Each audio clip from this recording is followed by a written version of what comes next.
வேதாரண்யம் அருகே மதிப்பீடு சான்று பெற விவசாயியிடம் 2000 லஞ்சம் வாங்கிய வனத்துறை காவலரை லஞ்ச ஒழிப்பு போலீசார் கைது செய்தனர். வேதாரண்யத்தை அடுத்த பன்னாள் கிராமத்தில் கபிலவனநாதர் திருக்கோவில் அமைந்துள்ளது. இக்கோவிலுக்கு சொந்தமான நிலத்தில் அதே பகுதியைச் சேர்ந்த ராமன் உள்ளிட்ட பலர் குத்தகை அடிப்படையில் சவுக்கு சாகுபடி செய்துள்ளனர். சாகுபடி செய்துள்ள சவுக்கை அறநிலைத்துறை மூலம் பொது ஏலத்திற்கு கொண்டு வருவதற்கு மதிப்பீடு சான்று வனத்துறையிடம் வாங்க வேண்டும். இந்நிலையில் சவுக்கு மதிப்பீடு சான்று பெற விவசாயி ராமன் கோடியக்கரை வனத்துறை காவலர் வேதமூர்த்தியை அணுகியுள்ளார்.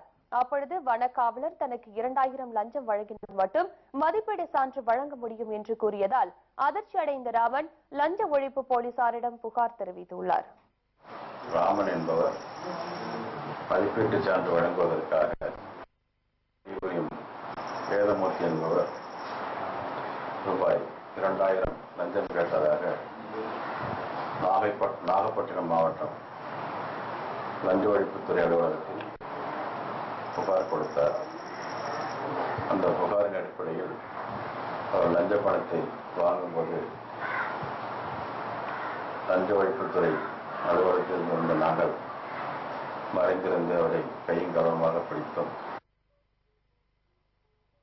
திட்டமிட்டபடி ரசாயனம் தடவிய ரூபாய் நோட்டுகளை வேதமூர்த்தியிடம் ராமன் அளித்தபோது அங்கு மறைந்திருந்த லஞ்ச ஒழிப்புத்துறையினர் வேதமூர்த்தியை கைது செய்து கையும் களவுமாக பிடித்தனர்.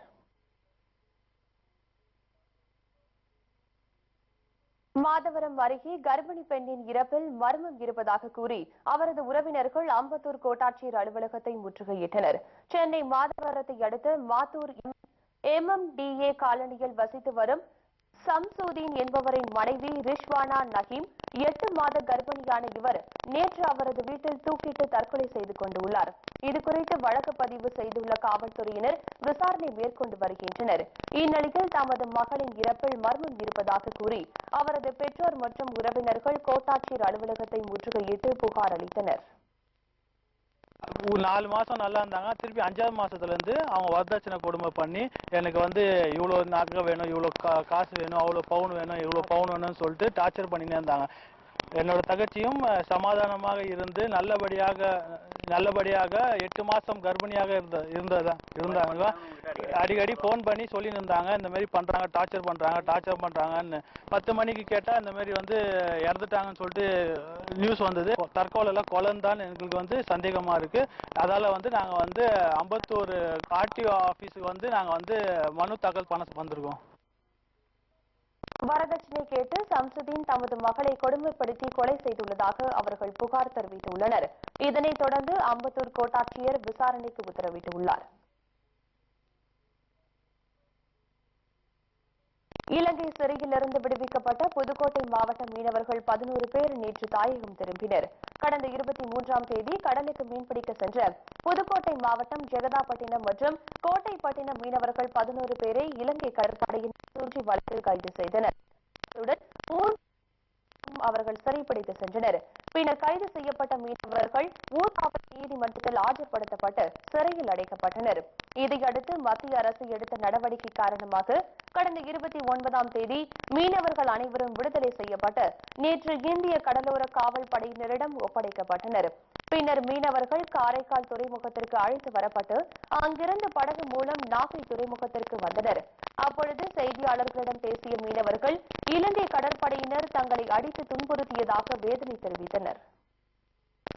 ஆப்படி போட்டு எங்களை அதோட விரட்டி பிடிச்சி அதோட அடிச்சு ஆளுகளை அதோட இழுத்துட்டு போய் கட்டிட்டான். அதாவது நாங்கள் எங்கிட்டும் போக முடியல. என்ன செய்யறது? நாங்கள் தொழிலாளிய மீனவர் தொழிலாளி என்ன செய்யறது? எங்கிட்டு போய் கிழக்கு சாவுறது? நீங்கள் தான் அரசாங்கம் தான் எங்களுக்கு சொல்லிக் கொடுக்கணும். எதாக இருந்தாலும் நாங்கள் மீனவர்கள் அவ்வளோ போட்டையும் உடச்சிவிட்டான் சைடில். நாங்கள் எங்கிட்டு போய் ஆட்டை போய் நாங்கள் கையை கட்டிட்டு நிற்கிறது, கையை வச்சு சாப்பிட்றது? போட்டையும் திருப்பி தரணும் எங்களுக்கு. 1 மாதத்துக்குள்ள போட்டு எப்படி எங்களுக்கு தேவை. இலங்கை அரசிடமிருந்து படகுகளை மீட்க மத்திய மாநில அரசுகள் நடவடிக்கை எடுக்க வேண்டும் என்றும் மீனவர்கள் கோரிக்கை விடுத்துள்ளனர்.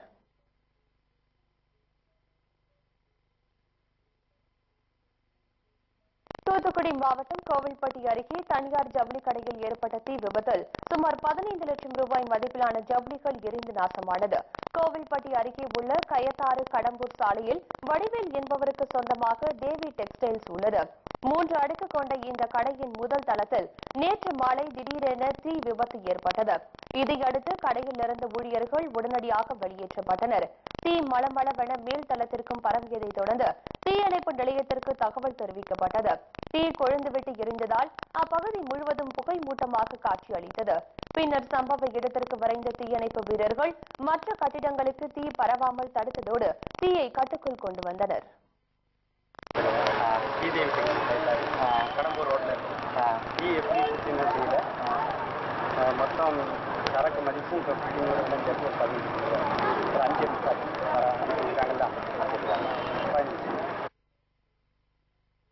இந்த தீ விபத்தில் சுமார் 15 லட்சம் ரூபாய் மதிப்பிலான ஜவுளிகள் எரிந்து நாசமானதாக கூறப்படுகிறது. மேலும் மின்கசிவு காரணமாக தீ விபத்து ஏற்பட்டு இருப்பது போலீசாரின் முதற்கட்ட விசாரணையில் தெரியவந்துள்ளது. கன்னியாகுமரி மாவட்டத்தில் கடல் நீர் குடியிருப்பு பகுதிக்குள் புகுந்ததால் 6 வீடுகள் இடிந்து தரைமட்டமானது. மேலும் 10க்கும் மேற்பட்ட வீடுகள் தண்ணீரில் மூழ்கும் அபாயம் ஏற்பட்டுள்ளது. கன்னியாகுமரி மாவட்டம் தேங்காயம்பட்டினம், தூத்தூர், இணையம், புத்தன்துறை உள்ளிட்ட கடலோர கிராமங்களில் கடந்த சில நாட்களாக கடல் சீற்றம் அதிகரித்து காணப்படுகிறது. இந்நிலையில் ராட்சச அலைகள் 15 முதல் 20 அடி உயரத்திற்கு எழும்பி கடல் அரிப்பு தடுப்பு சுவர்களை தாண்டி தூத்தூர் குடியிருப்பு பகுதிக்குள் தண்ணீர் புகுந்தது. இதில் 6 வீடுகள் இடிந்து தரைமட்டமானது. மேலும் 10க்கும் மேற்பட்ட வீடுகள் இடிந்து விழும் நிலையில் உள்ளன. இதனால் அச்சமடைந்த பொதுமக்கள் தங்கள் வீடுகளை விட்டு வெளியேறி தேவாலயம் மற்றும் திருமண மண்டபங்களில் தஞ்சமடைந்துள்ளனர். கடல் நீர் குடியிருப்பு பகுதிக்குள் புகுவதை தடுக்க அரசு அதிகாரிகள் நடவடிக்கை எடுக்கவில்லை என்று அவர்கள் குற்றம் சாட்டினர். நாங்கள் ஒரு வரி வீடு காரதும் மண்டபத்தில் போய் தங்குறோம், எங்கள் பள்ளியில் போய் தங்குறோம். எங்களால் இருக்க முடியுதில்லை. எப்படியாரும் கடல் ராத்திரி வருது, நாங்கள் மக்களையும் குட்டி எடுத்துன்னு ஓடி ஓடி அதில் போகிறோம். நாங்கள் எங்கே போகணும், எங்கே சேரணும்னு எங்களுக்கே தெரியுதில்லை. நீங்கள் பிட்டன்னு ஒரு முடிவை எடுத்து எங்களுக்கு ஒரு காரியத்தை நீங்கள் நடத்தி தருங்க. எப்படி எங்க 6 வீடு போயிருக்குது. இனி உள்ள மற்ற உள்ள வீடெல்லாம் உள்ளது எப்பவும் தெரியாது. எப்போ விழும், எப்போ ஆளுக கடலில் போகணும் என்று எங்களுக்கு தெரியாது. கடல் சீற்றம் தொடர்ந்து நீடித்தால் தூத்தூர் கிராமமே கடலில் மூழ்கும் அபாயம் உருவாகியுள்ளது. இதனால் தங்களது வீடுகளை பாதுகாத்துக் கொள்வதற்காக கடலோர பகுதிகளில் மணல் மூட்டைகளை கொண்டு தடுப்பு சுவர்களை பொதுமக்கள் அமைத்து வருகின்றனர். புதுச்சேரியில் லஞ்ச ஒழிப்புத்துறை காவலர் ஒருவர் ஏலச்சீட்டு நடத்தி 1.5 கோடி ரூபாய் பணத்துடன் தலைமறைவாகியுள்ள சம்பவம் பரபரப்பை ஏற்படுத்தியுள்ளது. புதுச்சேரி லாசுப்பேட்டை பகுதியைச் சேர்ந்த சுரேஷ் லஞ்ச ஒழிப்புத்துறையில் காவலராக பணியாற்றி வருகிறார். கடந்த 5 ஆண்டுகளாக ஏல சீட்டு நடத்தி வரும் இவரிடம் அப்பகுதியைச் சேர்ந்த ஏராளமானோர் சீட்டு பணம் கட்டியுள்ளனர். இந்நிலையில் கடந்த 3 மாதங்களாக சீட்டு பணம் கட்டியவர்களுக்கு பணம் திருப்பி தராமல் அவர்களை அலைக்கழித்ததாக தெரிகிறது. மேலும் பணத்துடன் அவர் தலைமறைவானதால் பாதிக்கப்பட்டவர்கள் புதுச்சேரி குற்ற புலனாய்வுத்துறை போலீசாரிடம் புகார் மனு அளித்தனர். தலைமறைவாகியுள்ள சுரேஷை கைது செய்து தங்கள் பணத்தை மீட்டுத் தர வேண்டும் என்று பாதிக்கப்பட்டவர்கள் வலியுறுத்தினர். மதியானம் 1 மணிக்கு வந்து 1 லட்ச ரூபாய் சீட்னா 3 மணிக்கு 2 லட்ச ரூபாய் சீட்டு, 4 மணிக்கு 5 லட்ச ரூபாய் சீட்டு, இப்படி வந்து 5 லட்ச ரூபாய் வரைக்கும் சீட்டு பிடிச்சி ஒருத்தரும் 30 பேர். இதுல ஏமாறப்பட்டவங்க நிறைய பேர் இன்னும் இருக்கிறாங்க. இது இல்லாம அவர் நிறைய பேர்கிட்ட சீட்டும் கட்டி இருக்கிறாரு. சீட்டை கட்டி ஃபர்ஸ்ட்லயே அவர் எடுத்துட்டு அவங்களும் வந்து கட்டாம இருக்கிறாரு. அவங்களும் இப்ப தேடுறாங்க. ரெண்டாவது எல்லாமே வந்து பாத்தீங்கன்னா வந்து ஒரு கண்ணுக்கு இப்ப இது வரைக்கும் தெரிஞ்ச பிரகாரம் பாத்தீங்கன்னா 2 கோடிக்கு மேல ஏறிட்டு போயினே இருக்குது. 2.25 கோடிக்கு மேல போயின்னு இருக்குது. இப்ப வந்து நாங்க வந்து டிஜிபி கிட்ட புகார் கொடுத்துட்டு இப்ப இங்க வந்து எஸ்பி ஆபீஸ்ல வந்து புகார் கொடுத்தோம்.